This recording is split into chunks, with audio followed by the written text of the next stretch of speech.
Welcome class 8 Sakina public school.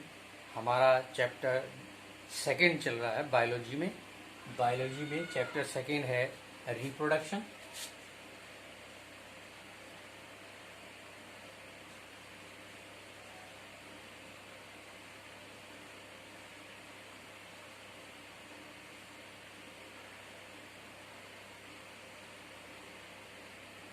Reproduction में हमने vegetative propagation के बारे में जिक्र किया था। वेजिटेटिव प्रोपगेशन में हमने जो चीज़ों की जिक्र किया था उसमें तीन चीज़ों के बारे में बात हुई थी,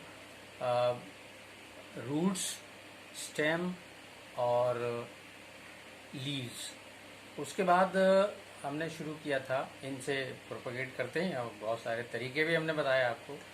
उसके बाद हमने शुरू किया था artificial vegetative propagation. Artificial vegetative propagation में कहीं ना कहीं कुछ आर्टिफिशियल दिखाई देगा। जैसे पहला जो सिस्टम है वो था, हमने बताया था कटिंग का। रोज़ और चाइना रोज़ वगैरह में हम लोग शाख एक छोटी सी small piece of the stem is cut, जिसमें कुछ बड्स हों। ऐसे ये समय जो चल रहा है इसमें आप घर पे करके देख सकते हैं। You just bring a small piece of rose stem, और कहीं से भी शाखें बहुत सारी निकली रहती हैं। एक उंगली की मोटाई के बराबर की एक शाख काट के लाइए, जिसमें कुछ बड्स छोटी छोटी आपको दिखाई देंगी। बिसाइड्स थॉर्न्स, कांटे भी उसमें दिखाई देंगे, लेकिन कुछ बड़ी मुलायम चीज़ें लगी हुई दिखाई देंगी। That is called axillary buds. वो बड्स वाला टुकड़ा लाके आप ज़मीन में कहीं अपने घर में किसी क्यारी में गाड़ दीजिए, तो after some time it will develop some roots inside the soil. और जहाँ बड्स थी वहाँ से लीव्स निकलना शुरू हो जाएंगी। This process called cutting. दूसरा प्रोसेस हमने आपको बताया था budding and grafting. Budding and grafting में करना ये रहता है कि कोई दो पौधे हम सेलेक्ट करते हैं। हम ये चाहते हैं कि इन दो पौधों को मिलाकर कोई ये तीसरा एक पौधा तैयार करें, जिसमें दोनों पौधों की, दोनों प्लांट्स की जो अच्छाइयाँ हैं वो मौजूद हों तीसरे पौधे में। तो इसके लिए हमें दो को फ्यूज कराना पड़ेगा, जोड़ना पड़ेगा। तो उसके लिए हमने आपको बताया था कि बडिंग एंड ग्राफ्टिंग में करना ये रहता है, इसमें दो चीज़ें होती हैं। एक वो प्लांट जो बड का काम करेगा, सियॉन कहलाता है, और एक वो प्लांट जो मदर प्लांट का काम करेगा, जिसमें ग्राफ्टिंग होनी है, यानी उसको स्टॉक कहते हैं। तो सियॉन और स्टॉक, तो स्टॉक वाले में एक हम छोटा सा खांचा बनाते हैं, और जैसे हमारे पास ये स्टॉक है, इसमें हमने एक ऐसा, ये हमारे पास स्टॉक है, इसकी जड़ें वगैरह अंदर है, इसका ये स्टॉक है। इसको हमने इस तरह से काट लिया, और किसी दूसरे प्लांट की हमने बड वाला हिस्सा एक लिया, उसमें बड्स हो, और उसको इस तरह काट लिया और इसको यहाँ फिट कर दिया।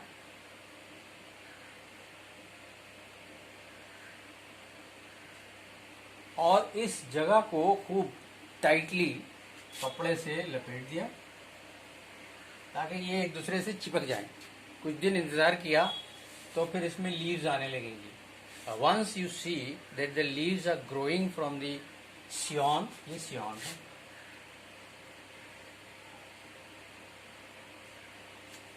तो समझ लीजिए आपका नया पौधा तैयार हो गया। इसमें वो दो तरह की प्रॉपर्टीज होंगी जो आपने दो डिफरेंट प्लांट्स मिलाए हैं। एक होता है इसमें आर्टिफिशियल में लेयरिंग कहलाता है। ये तो हो गया बडिंग एंड ग्राफ्टिंग। तो कटिंग हो गया,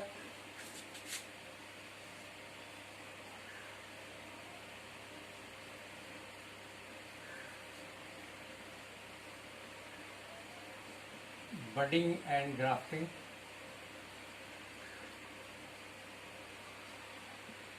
वन टू, तीसरा है लेयरिंग। ये भी बहुत उम्दा है। कोई एक पौधा जिसकी शाखें जो है, क्यारी में लगा हुआ है आपके पौधा, एक मान लीजिए बेले का पौधा लगा है या गुलाब का ही पौधा लगा है और चमेली का पौधा लगा है और उसकी शाखें जो है लंबी लंबी हैं, लचकदार हैं, तो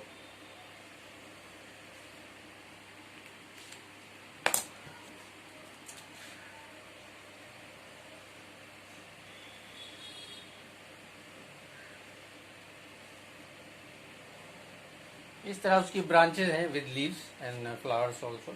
उसमें से कोई एक ब्रांच को जो ज़्यादा लचीली हो उसको हम इस तरह सॉइल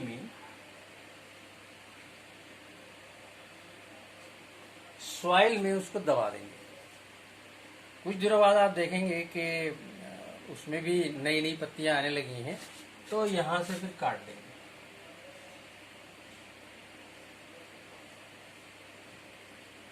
जब यहाँ से काट देंगे तो अंदर फिर उसकी बहुत सी जड़ें निकल आई हैं और ये नया पौधा तैयार हो जाएगा। इसको आप निकाल भी सकते हैं जब ये छोटा हो, तो इसको निकाल के दूसरी जगह भी लगा सकते हैं। इसको लेयरिंग कहते हैं। तो इस तरह से नया आर्टिफिशियल वेजिटेटिव प्रोपगेशन। चौथा है टिश्यू कल्चर। टिश्यू कल्चर जो है वो ज़रा सोफिस्टिकेटेड है मामला। उसके लिए बहुत प्रिकॉशन भी चाहिए। किसी पौधे का जिसका आपको कल्चर तैयार करना है, कहीं से एक किसी पार्ट का एक छोटा सा टिश्यू का टुकड़ा, कोई टुकड़ा एक लेंगे और उसको एक न्यूट्रिएंट मीडियम, एक पेट्री डिश में न्यूट्रिएंट मीडियम भरकर उसमें उस टिश्यू के टुकड़े को रख देंगे। बहुत हिफाजत के साथ, बाहर से कोई चीज़ उसमें दाखिल ना हो, कोई धूल ना आए उसके ऊपर, बैक्टीरिया उस पर ना पहुँचे, इस तरह उसको कवर करके रख देंगे। कुछ दिनों बाद आप देखेंगे कि उसमें बहुत सारा डेवलपमेंट हो गया, उस टिश्यू में बहुत सारी सेल्स डेवलप हो गई। ये जो डेवलपमेंट हुआ है, अब इस चीज़ को ये आपका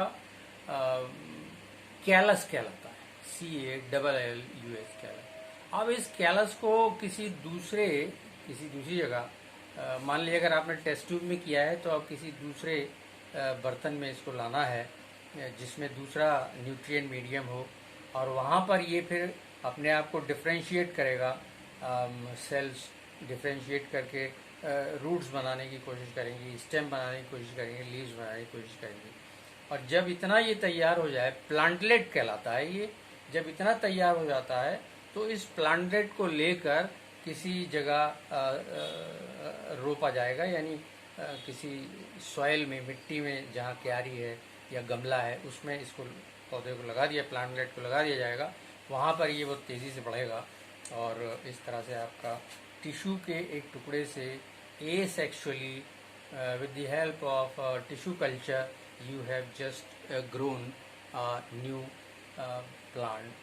लेकिन ये तरीका जो है ये एक तो महंगा बहुत है, और लेकिन इसका फ़ायदा ये है कि इसके लिए किसी सीज़न का इंतज़ार नहीं करना पड़ता। एडवांटेज ये है कि आप इसके लिए ये मौसम का इंतज़ार नहीं करेंगे कि बरसात आएगी तो ये काम होगा या सर्दियां आएंगी तो ये काम होगा और इसकी फसल गर्मियों में होती है, ये सब का इंतज़ार नहीं करना पड़ता। और लेकिन ये एक महंगा तरीका है। इसमें न्यूट्रिएंट मीडियम जो है वो महंगा होगा। इसमें इंस्ट्रूमेंट, इसमें कुछ सामान भी ऐसे लगेंगे जो बहुत साफ़ सुथरे, स्ट्राइल होना चाहिए, ताकि कोई दूसरी चीज़ें हमारे प्रयोग में शामिल ना हो। एक तरह का प्रयोग है ये, एक तरह का एक्सपेरिमेंट है। तो एक्सपेरिमेंट अपनी तमाम सफाइयों के साथ, तमाम उम्दगी के साथ होना चाहिए। तो ये अच्छा भी है लेकिन महंगा है, और इसको करने के लिए एक लेबोरेटरी की भी ज़रूरत पड़ती है, एक ऐसी जगह जहाँ पर बहुत ज़्यादा चीज़ों का डिस्टर्बेंस ना हो। तो टिश्यू कल्चर जो है वो एक ऐसी टेक्निक है जिसके एडवांटेज भी हैं और डिसएडवांटेज भी है। जो कुछ पौधे ऐसे होते हैं जो जो सीड्स आमतौर पर पैदा ही नहीं करते, तो उनके लिए ये एडवांटेज वाली चीज़ है कि उसका टिश्यू कल्चर करके उनको तैयार कर ले। मान लीजिए उसकी कटिंग भी नहीं हो रही, उसकी लेयरिंग भी नहीं हो रही, उसकी बडिंग और ग्राफ्टिंग भी नहीं हो रही, तो अल्टीमेटली हमको we have to depend upon the tissue culture, and by the tissue culture we can obtain new plant. लेकिन ये लेबोरेटरी मेथड है और ये ज़रा इम्पॉर्टेंट है। उसके बाद हम ये यहाँ पर एसेक्सुअल वेजिटेटिव प्रोपगेशन या एसेक्सुअल रिप्रोडक्शन ख़त्म होता है। अब प्लांट्स में हम बात करेंगे सेक्सुअल रिप्रोडक्शन की नेक्स्ट टाइम।